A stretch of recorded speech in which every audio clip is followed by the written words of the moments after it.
All right, students, let's start our lecture. Good morning, students. Good morning, ma'am. Good morning. Good morning. Good morning. Good morning. Very good morning. All right, so let's start our lecture. हम पहले अपनी website open करते हैं, the student management system. यहाँ recent projects की list में दिखाई दे रही है, right? I have clicked on it. Okay, our website has been loaded. As you can see in Solution Explorer, all the pages and all other items are seen in Solution Explorer within website folder. Now, yesterday we have already designed registration.aspx page, right? So let's open registration.aspx page. All right, so it's over here. So this is our registration.aspx page which we have designed yesterday, right? कल हमने पूरी designing कर दी थी with validations. आज हम क्या करेंगे कि ये जो रजिस्ट्रेशन पेज है उसके ऊपर जब यूजर सबमिट बटन पे क्लिक करेंगे तो हमें उसके रिकॉर्ड्स डेटाबेस के अंदर रजिस्ट्रेशन या फिर टीबीएल यूजर टेबल जो हम बनाएंगे उसके अंदर हमें इंसर्ट करने हैं. और इंसर्ट करने के बाद हमें मैसेज डिस्प्ले करना है यूजर को, और मैसेज डिस्प्ले करने के बाद हम यूजर को लॉगिन पेज के ऊपर नेविगेट करेंगे, right? So for that purpose first of all हमें क्या करना पड़ेगा? हमें सर्वर एक्सप्लोरर में जाके हमारी जो डेटाबेस है उसके अंदर हमें एक टेबल क्रिएट करना पड़ेगा, राइट? डेटाबेस लोड हो गई है सर्वर एक्सप्लोरर में. हम टेबल के एरो के ऊपर क्लिक करेंगे, उसके अंदर टेबल्स के ऊपर राइट क्लिक करेंगे, add new table. Add new table करने के बाद हम कॉलम्स ऐड करेंगे, right? First column will be जो हमारे रजिस्ट्रेशन पेज के ऊपर है, दैट इज नेम, राइट? तो हम यहाँ पे नेम ऐड करते हैं. Obviously data type will be varchar 50. उसके बाद हमने ऐड किया था address. For that I will take data type as varchar max because address बड़ा भी हो सकता है. After that, we have taken the field that was, I think, birth date, right? So I will write birth date. For that, I will select data type as date time, right? It's over here. After that, I will take it as gender. उसकी data type हम लेते हैं varchar 50. आप varchar 10 भी ले सकते हो यहाँ पे, right? फिर हॉबीज है. हॉबीज की डेटा टाइप हम लेते हैं for example again the same, that is varchar 50 because उसके अंदर एट द मोस्ट हमें 3 वैल्यूज अगर हो सकती है. अगर यूजर तीन हॉबीज सिलेक्ट करते हैं तो हमें 3 वैल्यूज उसके अंदर इंसर्ट करनी पड़ेगी. That's why we will take it as varchar 50. After that field is age. I will take it as integer, that is int. Then it is username. Again I will take it as varchar 50.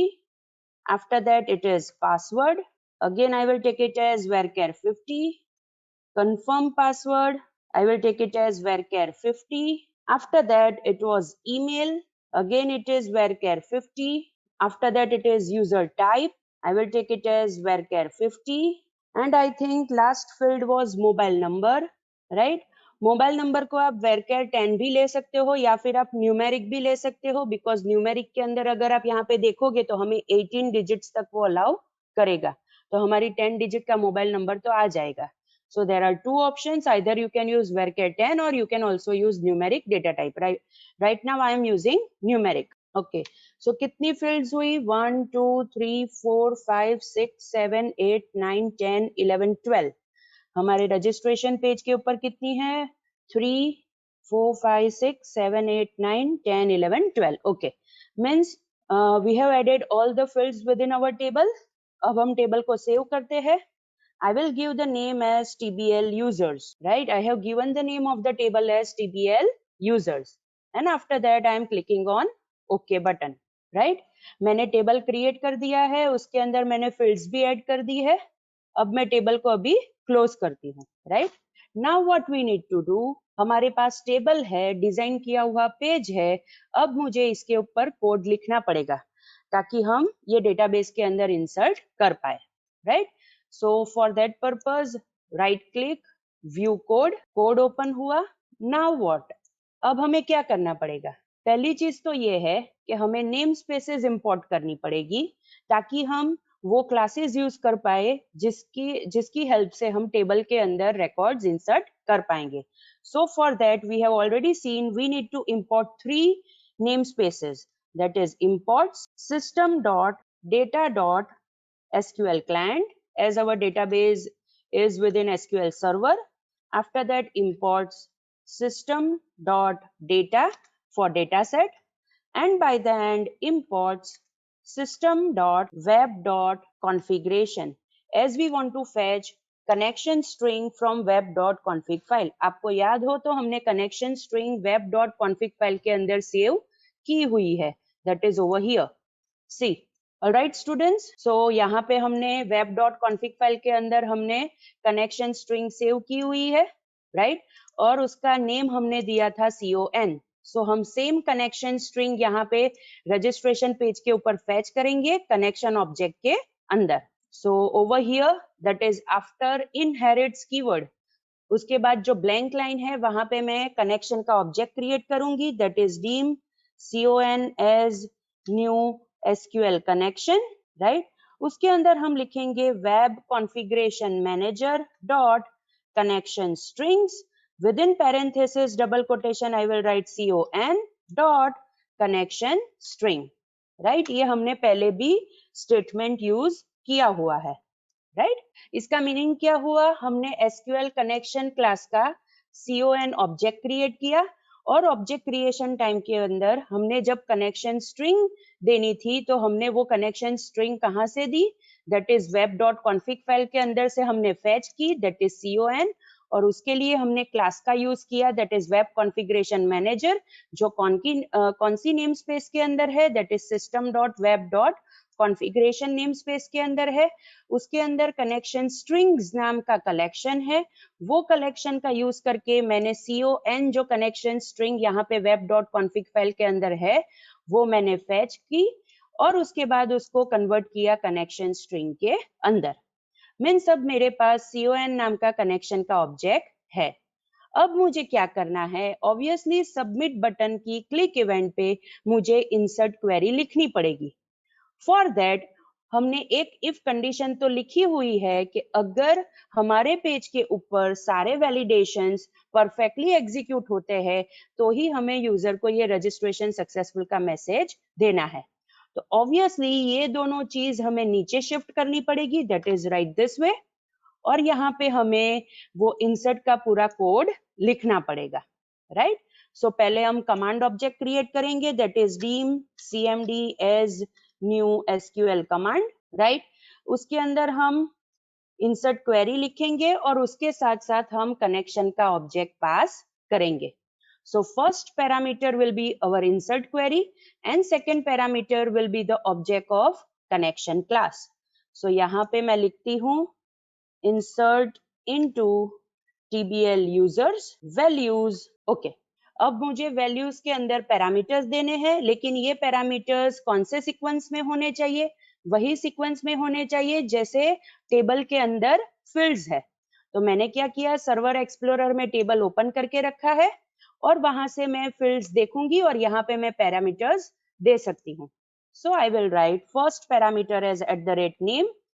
After that it will be @address, comma, @bdate, that is birth date, comma, @gender, comma, @hobbies, comma, @age, comma, @username, comma, @pwd, that is for password, comma, @cpwd, that is for confirm password.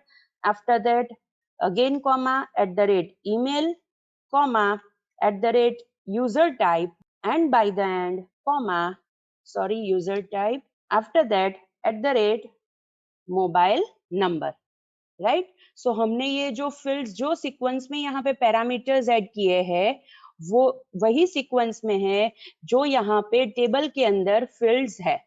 So sequence दोनों का same होना चाहिए, right? So यहाँ पे हमने पहले लिखा name, address, birth date, gender, hobbies, age, username, pwd, that is for password, confirm password, email, user type और mobile number, right? Okay, means हमारे पास जो भी टेबल के अंदर फील्ड्स है उसके लिए हमने एक इंसर्ट क्वेरी लिखी और इंसर्ट क्वेरी के अंदर हमने पैरामीटर स्पेसिफाई कर दिए। अब हमें क्या करना पड़ेगा, ये जो सारे पैरामीटर्स हमने इंसर्ट क्वेरी के अंदर यूज किए हुए हैं उसके लिए हमें वैल्यू स्पेसिफाई करनी पड़ेगी और वो पैरामीटर्स हमें कमांड ऑब्जेक्ट के पैरामीटर्स कलेक्शन के अंदर ऐड करने पड़ेंगे। So for that purpose, I will write cmd.parameters.add. First parameter is @name, right? उसकी data type क्या होगी? It will be varchar dot value. Value कहाँ से आएगी? ये जो पेज है उसके ऊपर हमने ये जो txt name का जो text box रखा है वहां से हमें values आएगी। So the name of the text box is txt name. So हम यहाँ पे वो use करेंगे, that is txt name dot text, right? So हमने first parameter that is @name उसके लिए वैल्यू स्पेसिफाई कर दी। ऑलराइट, अब हमें एड्रेस के लिए पैरामीटर स्पेसिफाई करना है। सो उसके लिए हम करेंगे ये पैरामीटर जो हमने cmd.parameters.add जो स्टेटमेंट लिखा है उसको कॉपी करते हैं, यहाँ पे पेस्ट करते हैं, राइट?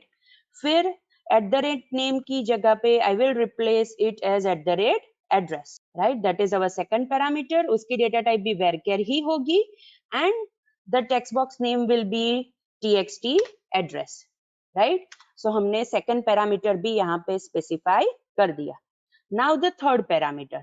Third parameter कौन सा है? Birth date. So birth date that is b date, all right? उसकी data type will be यहाँ पे we will take it as date because हमें यहाँ पे date specify करनी है and after that I will use cdate function, वो date के अंदर convert करेगा और हमारी date कहाँ से आएगी? That is text box, that is txt bdate dot text। आपको सारे कन्वर्जन फंक्शंस पता है, C से स्टार्ट होते हैं। अगर मुझे डेट में कन्वर्ट करना है then it is C date, integer में कन्वर्ट करना है देन CINT, अगर डेसिमल में कन्वर्ट करना है तो CDC।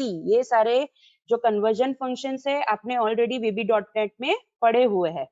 सो यहाँ पे मुझे डेट में कन्वर्ट करना था, that's why I have used cdate function. Alright, again after that another parameter that I need to add is gender, but gender तो हम यहाँ पे स्पेसिफाई कर देंगे, that is the parameter name, right? उसकी डेटा टाइप भी varchar है, लेकिन वैल्यू कहाँ से आएगी? ये वैल्यू कहाँ से आएगी? बिकॉज यहाँ पे जो हमने जेंडर लिया है it is of radio button. यहाँ पे हमने रेडियो बटन यूज किया है और रेडियो बटन 2 है, 2 रेडियो बटन है। मीन्स हमें पहले चेक करना पड़ेगा कि यूजर ने कौन सा जेंडर सिलेक्ट किया है। सो फॉर दैट पर्पस हम यहाँ पे पहले एक कंडीशन लिखेंगे, राइट? और वो जो जेंडर मतलब जो यूजर सिलेक्ट करेगा वो हम पहले एक वेरिएबल के अंदर स्टोर करेंगे। सो हम पहले वेरिएबल लेते हैं, for example dim gender as string, string नाम का हमने एक वेरिएबल लिया। After that I will check the condition that is if RDB female dot checked, then अगर फीमेल चेक किया हुआ है then gender will be, that is the variable के अंदर हम वैल्यू क्या सेट करेंगे? Female, right? और सेकंड इफ कंडीशन लिखेंगे that is if RDB male dot check, आप एल्स इफ भी लिख सकते हो, मैंने यहाँ पे इफ कंडीशन लिखी है, gender is equal to within double quotation we will write it as male. Again I repeat, अगर आपको यहाँ पे एल्स इफ कंडीशन लिखनी है तो आप एल्स इफ कंडीशन भी यहाँ पे लिख सकते हो। मीन्स अगर फीमेल चेक किया हुआ है रेडियो बटन के अंदर तो जेंडर वेरिएबल के अंदर हमने फीमेल वैल्यू स्टोर की है, और अगर यूजर ने मेल चेक किया देन जेंडर के अंदर क्या आएगा? मेल। अब हम यहाँ पे वेरिएबल यूज करेंगे दैट इज जेंडर, मतलब अब हमारे पास जो भी वैल्यू यूजर ने जेंडर के अंदर सिलेक्ट की है वो यहाँ पे हमें मिल जाएगी। ऑलराइट, यहाँ पे ये ग्रीन वेवी लाइन इसलिए दिखा रहा है बिकॉज ये जो हमने वैल्यू असाइन की है वो इफ कंडीशन के अंदर है, मीन्स उसको अभी वो डिटेक्ट नहीं करेगा। If you want to remove this green wavy line तो आप यहाँ पे क्रिएशन टाइम पे that is gender variable creation time पे उसको एम्प्टी से असाइन कर दो तो वो ये ग्रीन वेवी लाइन निकल जाएगी, मतलब उसको वैल्यू मिल जाएगी कि अभी वैल्यू एम्प्टी रखनी है, राइट? ऑलराइट, आफ्टर दैट हमारे पास कौन सी दूसरी फील्ड है? That is hobbies. हॉबीज भी हमने, आपको याद हो तो हमने चेक बॉक्स लिए है, मतलब एक वैल्यू भी यूजर सिलेक्ट कर सकता है, 2 वैल्यूज भी सिलेक्ट कर सकता है, या फिर 3 वैल्यूज भी वो सिलेक्ट कर सकता है। सो ऑब्वियसली अगेन यहाँ पे हमें वो वैल्यू को पहले कॉन्केटिनेट करके एक वेरिएबल के अंदर स्टोर करना पड़ेगा, और बाद में वो वेरिएबल हमें पैरामीटर के अंदर ऐड करना पड़ेगा, right? So again we will take another variable as dim hobbies as string, उसको पहले ही हम एम्प्टी से असाइन कर देते हैं। After that if chk dance dot check, then यहाँ पे हम लिखेंगे hobbies is equal to dancing, or we can also take it as chk dance dot text, क्योंकि text प्रॉपर्टी हम अगर यहाँ पे यूज करेंगे तो हमें क्या मिलेगा, ये जो डांसिंग हमें यहाँ पे दिखाई दे रहा है वो वैल्यू हमें यहाँ पे मिल जाएगी, because we have used text property. Okay, मतलब ये पहली हॉबी है, उसके लिए हमने कंडीशन स्पेसिफाई कर दी। Now second, if chk read dot checked, then हम यहाँ पे लिखेंगे हॉबीज इज इक्वल टू, अब हमें क्या करना पड़ेगा, यहाँ पे हमें पहले हॉबीज वेरिएबल को कॉन्केटिनेट करना पड़ेगा। क्यों? अगर यहाँ पे पहले डांस यूजर ने चेक किया हुआ है और वो हमने हॉबीज के अंदर सेट किया है, अब अगर हम यहाँ पे डायरेक्टली फिर से chk read dot text लिख देंगे तो वो जो पुरानी वैल्यू थी दैट इज फॉर डांस वो निकल जाएगी। इसलिए हमें यहाँ पे पहले क्या करना पड़ेगा, ये जो हॉबीज वेरिएबल है उसको कॉन्केटिनेट करना पड़ेगा, फिर हम बीच में स्पेस लिख लेते हैं, फिर से प्लस लेते हैं, as you know that plus is the concatenation operator, और उसके बाद हम लिखते हैं chk read dot text, right? So हमने क्या किया, हमने चेक किया that is if chk read dot check, मतलब रीडिंग का जो ये चेक बॉक्स है वो यूजर ने अगर चेक किया है तो हम यहाँ पे क्या करेंगे, हॉबीज वेरिएबल के अंदर पहले ये पुराना वाला जो वैल्यू है वो कॉन्केटिनेट करेंगे, प्लस ऑपरेटर यूज किया that is for concatenation, space concatenate की, और फिर से हमने chk read dot text मतलब टेक्स्ट प्रॉपर्टी हमने यहाँ पे कॉन्केटिनेट कर दी, मतलब हॉबीज के अंदर अब क्या आ जाएगा, reading, right? And after that last hobby was swimming, that is if chk swim dot checked, then again we will write hobbies is equal to hobbies plus space concatenate करेंगे plus chk swim dot text, right? So हमने check की तीन hobbies के लिए कि अगर उसके लिए यूजर ने चेक किया हुआ है तो वो सारी वैल्यूज हॉबीज वेरिएबल के अंदर कॉन्केटिनेट हो जाएगी। अब जो ये हॉबीज वेरिएबल है वो हमें cmd के पैरामीटर्स कलेक्शन के अंदर ऐड करना है। So I will write over here hobbies, obviously उसकी डेटा टाइप varchar है, and after that I will write over here the variable name that is hobbies, मतलब hobbies का जो पैरामीटर है हमारी insert query के अंदर that is over here, right? उसके अंदर values कहाँ से आएगी? So value will come from this hobby variable, जो हमने variable create किया है और उसके अंदर हमने सारी values concatenate की है। अब उसके बाद कौन सी field है? That is age. So again here we will specify @age. अब उसकी डेटा टाइप कौन सी है? उसकी data type is integer, right? और वैल्यू कहाँ से आएगी? वैल्यू आएगी txt age dot text, that is over here. हमने टेक्स्ट बॉक्स का नेम दिया है txt age, सो वहां से वैल्यू आएगी, लेकिन हमें उसको इंटीजर में कन्वर्ट करना पड़ेगा। So I will use cint function and within that I will write txt age dot text, right? Again I repeat, hobbies के बाद एज फील्ड है वो इंटीजर डेटा टाइप की है, उसकी वैल्यू कहाँ से आएगी? txt age टेक्स्ट बॉक्स में से आएगी, लेकिन हमें उसको इंटीजर में कन्वर्ट करना पड़ेगा, that's why I have used cint function. उसके बाद कौन सी वैल्यू है, हमें कौन से पैरामीटर के लिए वैल्यू देनी है? That is user name. So I will specify over here parameter name as user name, उसकी डेटा टाइप क्या है? varchar, और टेक्स्ट बॉक्स का नेम क्या है? username dot text, right? Again I repeat, parameter is username, data type is varchar, और उसकी value आएगी ये टेक्स्ट बॉक्स में से, that is txt username dot text, वो हमने यहाँ पे स्पेसिफाई कर दिया। Now it is password, उसके लिए हमने पैरामीटर लिया है pwd, उसकी डेटा टाइप ऑब्वियसली varchar होगी, और टेक्स्ट बॉक्स कौन सा है उसके लिए, दैट इज txtpwd.text। सो वहां से हमें वैल्यू मिल जाएगी। उसके बाद कंफर्म पासवर्ड है। सो कंफर्म पासवर्ड के लिए हमने पैरामीटर डिक्लेयर किया है cpwd। उसकी डेटा टाइप क्या है, varchar। टेक्स्ट बॉक्स का नेम कौन सा है, it is txtcpwd, that is txtcpwd.text। मतलब हमने यहाँ पे कंफर्म पासवर्ड के लिए भी पैरामीटर स्पेसिफाई कर दिया। After that the field is that is email. So email के लिए हमारे पास पैरामीटर है दैट इज @email। उसकी डेटा टाइप है varchar और टेक्स्ट बॉक्स का नेम क्या है, txtemail.text। टेक्स्ट प्रॉपर्टी हमने यूज की, सो फिर से हमें टेक्स्ट बॉक्स की वैल्यू मिल जाएगी। After that field is user type. सो हम यहाँ पे पैरामीटर यूज करेंगे दैट इज यूजर टाइप। उसकी डेटा टाइप अगेन varchar है, लेकिन अब हमें यहाँ पे क्या लिखना पड़ेगा, हमारी जो यहाँ पे यूजर टाइप की जो फील्ड है उसके लिए हमने ड्रॉप डाउन लिस्ट लिया है। मतलब लिस्ट में से हमें जो भी वैल्यू सिलेक्ट की है वो हमें चाहिए। और ये जो ड्रॉप डाउन लिस्ट है उसका नेम हमने क्या दिया है, दैट इज आईडी प्रॉपर्टी हमने क्या सेट की है, that is ddl user type. सो हम यहाँ पे वही यूज करेंगे, that is ddl user type dot text. Right, आप टेक्स्ट प्रॉपर्टी का यूज कर सकते हो बिकॉज टेक्स्ट प्रॉपर्टी के अंदर वही वैल्यू सेट हुई होगी जो यूजर ने सिलेक्ट की हुई है। And after that the last parameter will be for mobile number because हमारे टेबल में लास्ट फील्ड मोबाइल नंबर की है। Right, so I will specify over here @mobile number। उसकी डेटा टाइप हम यहाँ पे देंगे डेसिमल बिकॉज हमने टेबल के अंदर उसकी डेटा टाइप ली है न्यूमेरिक, सो हम यहाँ पे डेसिमल यूज करेंगे। अब हमें यहाँ पे टेक्स्ट बॉक्स की वैल्यू को डेसिमल में कन्वर्ट करना पड़ेगा, that's why I will use CDEC function, that is conversion function. और उसके अंदर वैल्यू कहाँ से आएगी, that is txt mobile number dot text. Right, so हमने यहाँ पे सारे पैरामीटर्स के लिए वैल्यू स्पेसिफाई कर दी।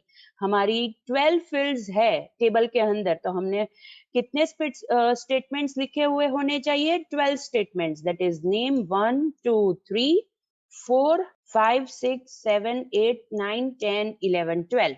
इट मीन्स जो भी इंसर्ट क्वेरी के अंदर हमने 12 पैरामीटर स्पेसिफाई किए हैं वो सारे पैरामीटर्स के लिए हमने यहाँ पे CMD के पैरामीटर्स कलेक्शन के अंदर हमने वैल्यूज ऐड कर दी।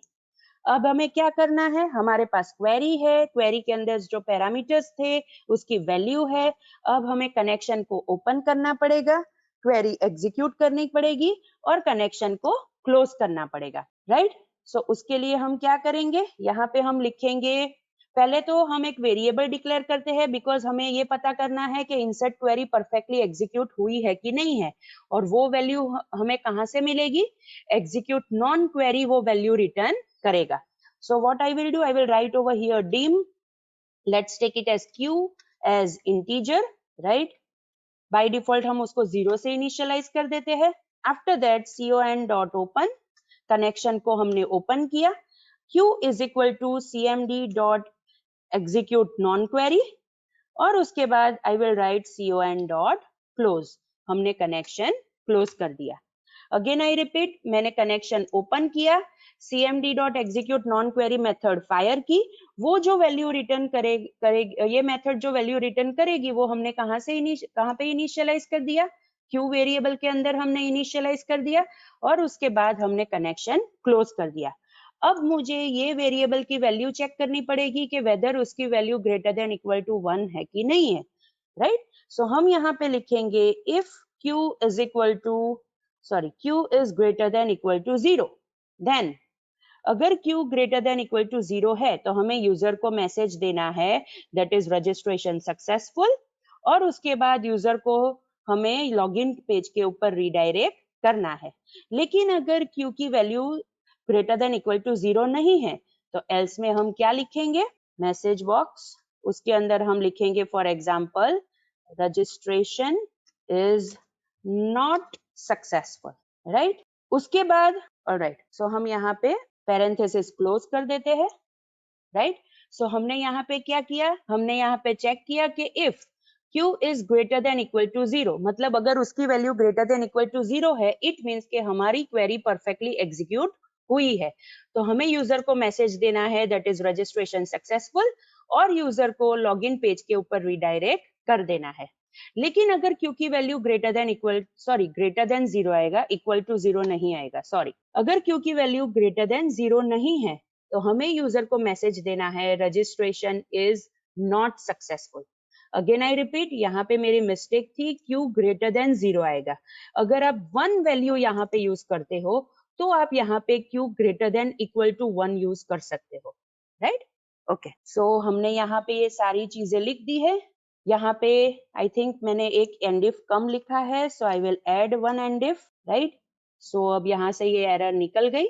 एक और चीज, हमने यहाँ पे एक्सेप्शन हैंडलिंग स्पेसिफाई नहीं किया था, हम स्पेसिफाई कर देते हैं, दैट इज यहाँ पे हम ट्राई लिखेंगे तो यहाँ पे बाय द एंड मुझे लिखना पड़ेगा catch ex as exception and after that I need to specify and try, और ये catch और and try के बीच में I will write one message box, within that I want to display the message that is ex dot message, right? मतलब ये जो ex यहाँ पे exception क्लास का इंस्टेंस क्रिएट हुआ है वो हम यहाँ पे यूज करेंगे और उसकी मैसेज प्रॉपर्टी को यूज करेंगे। ये हमने ऑलरेडी प्रीवियस लेक्चर में देखा हुआ है, राइट? सो ये हमने पूरा इंसर्ट का कोडिंग लिख दिया, क्वेरी पैरामीटर्स और वो सब हो गया यहाँ पे, राइट? अब हम एक काम करते हैं, इसको एग्जीक्यूट करके देखते हैं, लेट्स सी वो हमें क्या देता है। ऑलराइट, ऑब्वियसली वो इंडेक्स पेज को रन करेगा बिकॉज हमने इंडेक्स पेज को स्टार्ट पेज सेट किया है। अब हम रजिस्ट्रेशन पेज को ओपन करते हैं। सो मैंने रजिस्ट्रेशन पेज के ऊपर क्लिक किया। सो यहाँ पे हमारा रजिस्ट्रेशन फॉर्म हमें दिखाई दे रहा है, राइट? हम उसके अंदर वैल्यू स्पेसिफाई करते हैं। फॉर एग्जांपल नेम के अंदर I am giving Nikisha Jariwala, address I am writing as अथवा line Surat. For example birth date आप यहाँ कैलेंडर में से भी सिलेक्ट कर सकते हो, और अगर आपको टाइप करनी है तो आप वो भी टाइप कर सकते हो। मैंने यहाँ पे टाइप की, आपको कैलेंडर में से सिलेक्ट करना हो तो कल हमने वो चीज भी देखी थी। जेंडर के अंदर I will select as female. Hobbies के अंदर अभी मैं 2 हॉबीज सिलेक्ट करती हूँ, that is dancing and reading, मतलब टेबल के अंदर ये 2 वैल्यूज होनी चाहिए। As I am writing, for example let's take it as 25। उसके बाद user name I am giving as Nikisha. Password I am giving as 1 2 3 4। confirm password again I am giving as 1 2 3 4. email I am giving as nikisha@gmail.com, right? User type मैं faculty select करती हूँ और mobile number में मैं 10 digit दे देती हूँ, right? सो यहाँ पे मैंने सारी फील्ड्स की value they the. Now let's click on submit, right? जैसे ही मैंने सबमिट पे क्लिक किया मुझे मैसेज आया that is registration successful. It means हमारी क्वेरी एग्जीक्यूट हो गई है। Now let's click on okay, right? Okay पे मैंने क्लिक किया, सो उसने लॉगिन पेज के ऊपर हमें रीडायरेक्ट कर दिया, और लॉगिन पेज के ऊपर रीडायरेक्ट हो गया। इट मीन्स के हमने जो क्वेरी लिखी थी वो एग्जीक्यूट हो गई है, राइट? ओके, हम यहाँ पे ये एग्जीक्यूशन स्टॉप करते हैं, right? Let's do one thing, हम यहाँ पे मैसेज बॉक्स के अंदर हम अभी तक क्या दे रहे थे, सिर्फ हम ये रजिस्ट्रेशन सक्सेसफुल का मैसेज दे रहे थे, लेकिन आप अगर उसकी पूरी सिंटेक्स देखोगे तो आप उसके अंदर, जैसे आप VB.NET के अंदर बटन स्पेसिफाई कर सकते थे, टाइटल स्पेसिफाई कर सकते थे, वो सारी चीजें आप यहाँ पे भी स्पेसिफाई कर सकते हो, राइट? सो वो that all thing is also available over here. For example मैं यहाँ पे लिखती हूँ रजिस्ट्रेशन सक्सेसफुल के साथ I am writing as comma, MSG box के अंदर मुझे इंफॉर्मेशन प्रोवाइड करनी है तो मैं यहाँ पे इंफॉर्मेशन का आइकन भी सिलेक्ट कर सकती हूँ, और अगर मुझे ओके कैंसल बटन देना है, ओके ओनली का बटन देना है, तो वो भी मैं यहाँ पे स्पेसिफाई कर सकती हूँ। अभी मुझे सिर्फ यहाँ पे इंफॉर्मेशन का आइकन चाहिए, सो मैं ये सिलेक्ट करती हूँ, कॉमा। उसके बाद अगर मुझे टाइटल देना है then I will give it as, for example message है, मतलब हम यूजर को कोई इंफॉर्मेशन प्रोवाइड कर रहे हैं, so I will write it as for example info, right? So मतलब वो टाइटल बार के अंदर वो हमें क्या दिखाई देगा, इन्फो दिखाई देगा, ओके, हम फिर से इसको एग्जीक्यूट करते हैं और देखते हैं कि हमें क्या मिल रहा है। अगेन इंडेक्स पेज आया, रजिस्ट्रेशन पे ऊपर हम क्लिक करेंगे, यहाँ पे हम वैल्यू स्पेसिफाई करते हैं। नेम के अंदर for example I am giving it as ABC XYZ, address I am giving it as Surat, birth date में यहाँ से कोई एक अभी डेट सिलेक्ट कर देती हूँ, राइट। सो ये वो यहाँ पे आ गई। Gender I am selecting as female, अब मैं हॉबीज सिलेक्ट करती हूँ reading and swimming. As I am giving it as for example 20, user name I am giving it as ABC, password same ABC, confirm password ABC, email abc@gmail.com, user type I am giving it as student, mobile number के अंदर मैं 10 digits दे देती हूँ and then I am clicking on submit button, right. जैसे ही मैंने submit button पे click किया, आप यहाँ पे देखोगे तो मैसेज बॉक्स के अंदर रजिस्ट्रेशन सक्सेसफुल का मैसेज तो आया ही, उसके साथ साथ हमें यहाँ पे ये इंफॉर्मेशन दैट इज आइकन दिख रहा है, बिकॉज हमने वहाँ पे मैसेज बॉक्स स्टाइल क्या सिलेक्ट की थी, इंफॉर्मेशन, और यहाँ पे टाइटल बार में हमें दिखाई दे रहा है इन्फो, बिकॉज हमने वहाँ पे टाइटल में इन्फो सेट किया है। ओके बटन पे मैंने क्लिक किया, यहाँ पे लॉगिन पेज के ऊपर उसने मुझे रीडायरेक्ट कर दिया, right. So this is how कि आप कैसे रजिस्ट्रेशन पेज को क्रिएट करने के बाद आप टेबल के अंदर वैल्यूज इंसर्ट कर सकते हो, राइट। सो स्टूडेंट, हम एक काम करते हैं, हम यहाँ पे लेक्चर एंड करते हैं। अगर आपको कोई क्वेश्चन है तो आप मुझे पूछ सकते हो।